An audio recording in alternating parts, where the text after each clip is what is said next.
Hi, welcome to the Boardshop Surfboard review. Today we have a new board to look at. This Channel Islands Almeric Rocket 9, a new edition which is one of the better boards we've seen coming out of the factory for a while. Really good usability for a whole range of surfers. So I'll run you through the features of the board first. Nice bit of volume running through the whole thing.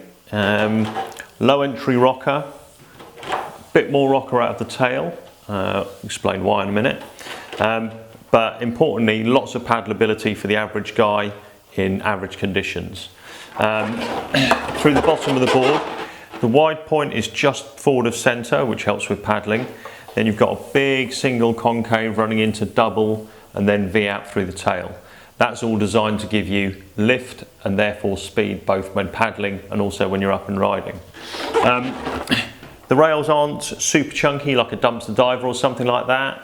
They're kind of medium foiled, I guess you'd say, so they're not super thin and super sensitive. But the sensitivity of the board comes from the tail shape, really. It's quite aggressively pulled in. The rails harden up way in front of the fins, and this nice pulled in swallow is all about getting the board to push and release into turns quickly and aggressively, so you can really stomp your back foot and get the board vertical if that's what you want to do. Otherwise, it's just a good, really responsive performance board for average waves, for average surfers kind of thing. It's a really, really good overall shape for keeping flow in your surfing. It's not going to get hung up or stick in choppier or less perfect conditions. So for conditions in the UK, for sure, for the average guy, it's a really good option as a kind of a one boardy quiver type thing. 90% of us surf kind of waist high to maybe a little bit overhead 90% of the time, and that's where this board fits in. So whether you're surfing Devon, Cornwall, you know, kind of beachy break type things, but you want to surf at low tide Croy when it's shoulder head high, then this board will work there as well. Dane Godowskis, however you say it, is the CI guy who's been putting it through his paces, and he's ridden it in a wide variety of conditions. His definition of average waves is, you know, pretty perfect lined up trestles. So bear in mind that that's where it's been tested.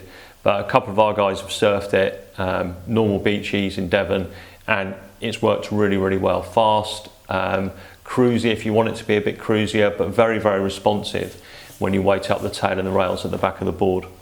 As I said, it's going to go in anything from kind of knee to waist high to a bit overhead for the average guy. I think unless you're a really good surfer, if you take it out in bigger, faster, punchier waves, you're going to find it a little bit slidey, because you can see the curve of the outline it's quite a curvy board. It's not very straight on the rails, so it will lack a little bit of hold if you're taking it out in really punchy conditions, unless you're a better surfer. Who's it aimed at? It's aimed at everyone pretty much. Somebody who's already a competent kind of intermediate surfer who wants a board to deal with, like I said, 90% of the conditions you come across, and push your surfing on a bit. You can progress on this board, and it looks like a lot of fun. It does look like a lot of fun. Unlike some of the boards recently that have come out which are too low volume or a little bit unusable or too specific for certain conditions, the Rocket 9 is a really good all-rounder.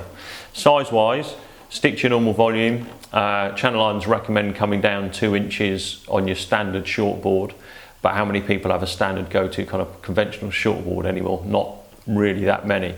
So stick to the volume you're comfortable with.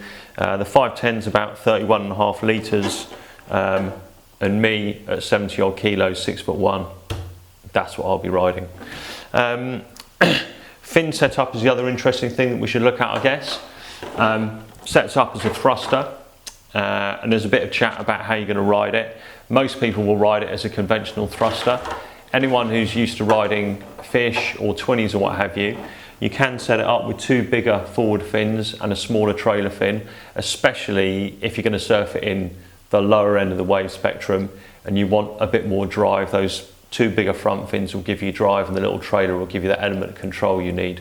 But as I say, most people are going to surf it as a standard thruster. So the Rocket 9, a good board for a whole range of people.